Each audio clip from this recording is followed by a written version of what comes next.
মোহতারাম হাজরিন, আমি কোরআনে কারীমের একটি আয়াতের অংশ বিশেষ তেলাওয়াত করেছি। আল্লাহ রাব্বুল আলামিন বলেছেন, ফামান যুহযিহা আনিন নার ওয়া উদখিলাল জান্নাহ ফাকাদ ফাজ। যাকে জাহান্নাম থেকে একটু একটু করে দূরে সরানো হলো, ওয়া উদখিলাল জান্নাহ, এবং জান্নাতে প্রবেশ করানো হলো। জান্নাতের পরওয়ানা দিয়ে, ঘোষণা দিয়ে ফেরেশতারা কর্ডন করে যাকে জান্নাতে প্রবেশ করিয়ে দিলেন, ফাকাদ ফাজ। এই লোকটা হলেন এই দুনিয়ার যত মানুষ গত হয়েছে, যত মানুষ আছে, যত মানুষ কিয়ামত পর্যন্ত আসবে, এই সবার মধ্যে প্রকৃত, চূড়ান্ত এবং আসল সফল এবং সাকসেস সার্থক মানুষ। দুনিয়াতে আমরা অনেকে সফল হই, অনেকে সাকসেস হই, সেই সফলতাটা চূড়ান্ত সফলতা না ভাই, এটা হলো সীমিত সফলতা। আপনার টার্গেট হলো একটা ভালো প্রতিষ্ঠানে ভর্তি হতে পারা, আপনি সেটা পেরেছেন, এটা এক ধরনের সফলতা। চূড়ান্তভাবে সফলতা এটা নয়, কারণ এই সফলতার পর সামনে আরো অনেক ঘাট আছে। আপনি ভালো একটা স্কুলে চান্স পেয়েছেন, তারপরে ভালো কলেজে চান্স পাবেন কিনা, ভালো মাদ্রাসা চান্স পেয়েছেন, আরেকটা বড় ভালো মাদ্রাসা চান্স পাবেন কিনা সেটা আপনি জানেন না। তো এই জন্য মানুষ যা অর্জন করে সেটা সাময়িক সফলতা, এরপরে আছে দূরবর্তী সফলতা।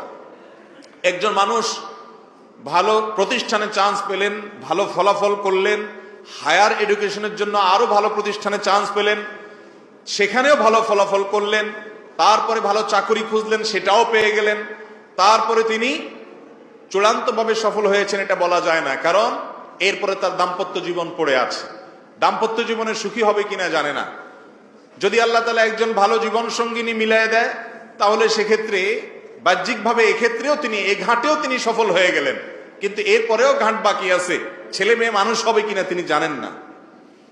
ছেলে মেয়েগুলা যদি মানুষের মতো মানুষ হয়, তাহলে সেই ঘাটেও তিনি সফল হয়ে গেলেন। এইভাবে তার যদি জীবনের সব ঘাটে সফল হন, তারপরও তার সামনে সংশয় কাজ করে, সামনে আরো ঘাট আছে, সেগুলোতে কোনোটাতে ব্যর্থতার গ্লানি তাকে পেয়ে বসতে পারে। তার মুনকার নাকিরের সওয়াল এবং জবাবের মুখোমুখি হতে হবে, সেই ঘাটে তিনি পার হবেন কিনা জানেন না। এরপরে সিরাত, পুলসিরাত যেটাকে আমরা বলি, সেই ঘাটি আছে, মিজানের ঘাটি আছে, ইয়াউমুল কিয়ামতে হিসাব নিকাশের ঘাটি আছে, অনেকগুলো ঘাটি আমাদের সামনে আছে। এজন্য ভাই, পৃথিবীতে কোনো মানুষ যদি চূড়ান্তভাবে নিজেকে সুখী মনে করে, তাহলে সেটা আসলে সাময়িক সুখী, চূড়ান্ত সুখী না।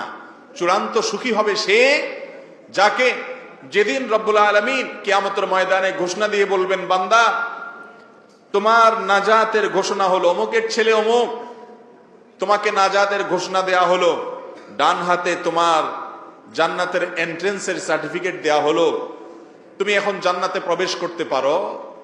এই কথা যেদিন শোনা যাবে, এই সার্টিফিকেট যেদিন পাওয়া যাবে, আল্লাহ রাব্বুল আলামিন বলছেন ফাকাদ ফাজ, এই ব্যক্তি সফল হয়ে গেল, এই ব্যক্তি চূড়ান্তভাবে সফল হয়ে গেল।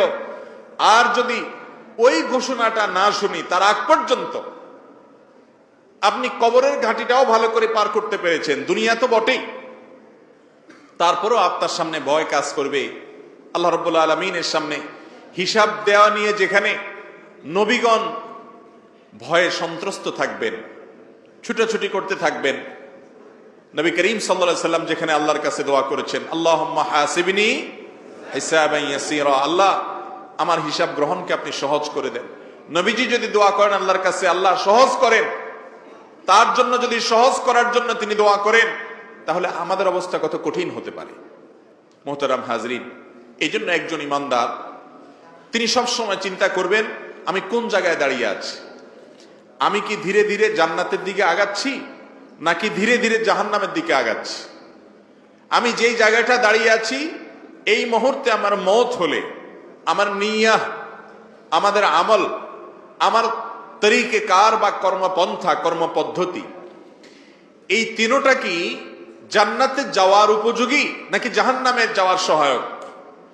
একজন ইমানদার তার জীবনের প্রতিটি মোড়ে মোড়ে দাঁড়িয়ে, প্রতিটি পয়েন্টে পয়েন্টে দাঁড়িয়ে, প্রতিটি টার্নিং পয়েন্টে স্টপ করে নিজের হিসাব মেলাবেন।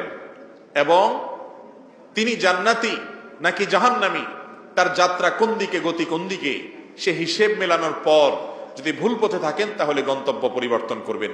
আল্লাহ রাব্বুল আলামিন আমাদের সবাইকে দুনিয়া থেকে নাজাতের পরোয়ানা নিয়ে আল্লাহ রাব্বুল আলামিনের কাছে কিয়ামতের দিন জাহান্নামে পতিত হওয়া ছাড়াই সরাসরি জান্নাতে যাওয়ার পরোয়ানা যেন নিয়ে আমরা শেষ হাসি হেসে চূড়ান্তভাবে সফল এবং সার্থক মানুষ হয়ে আল্লাহ রাব্বুল আলামিন প্রিয় মানুষদের কাতারে শামিল হতে পারে সেই তৌফিক দান করুন। মোহতারাম হাজরিন, আল্লাহ রাব্বুল আলামিন এই দুনিয়াতে যত কষ্ট রেখেছেন, দুনিয়ার সমস্ত কষ্ট হলো স্যাম্পল, নমুনা। দুনিয়াতে যত সুখ রেখেছেন, ভোগ রেখেছেন, এগুলোও সব স্যাম্পল এবং নমুনা। জান্নাতে আল্লাহ তাআলা যে ভোগের আঞ্জাম এবং ব্যবস্থা রেখেছেন, সেই ভোগের ব্যবস্থাপনার সামান্য নজির এবং দৃষ্টান্ত হলো দুনিয়ার ভোগ। আর জাহান্নামে যত কষ্ট রেখেছেন, এই সকল কষ্টের সামান্য নমুনা হলো দুনিয়ার কষ্ট। নবী করিম সাল্লাল্লাহু আলাইহি ওয়াসাল্লাম এক হাদিসে বলেছেন, দুনিয়ার সবচাইতে সুখে থাকা মানুষটাকে জাহান্নামের চতুর্পাশে একটু যদি ঘোরানো হয়, সেখানকার কষ্টের আঁচ যদি সে কিছুটা ফিল করতে পারে, তো দুনিয়ার সমস্ত ভোগ, উপভোগ, সমস্ত তৃপ্তি, সমস্ত স্বাদ, সমস্ত আনন্দ, এসব সে মুহূর্তের ভিতর ভুলে যাবে, কিচ্ছু মনে থাকবে না।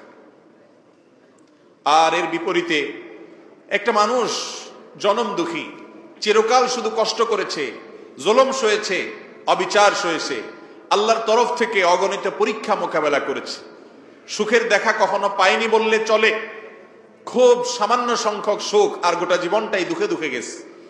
এই লোকটাকে যদি সামান্য একটু জান্নাতের চতুর্পাশে ঘোরানো হয়, জান্নাতের নেয়ামতের কিছুটা আঁচ সে যদি ফিল করতে পারে, অনুভব করতে পারে, তো দুনিয়াতে যে সে সারা জীবন দুঃখে ছিল, জান্নাতের নেয়ামতের একটু আঁচ অনুভব করতে পারার কারণে সে দুঃখের কথাই সে ভুলে যাবে।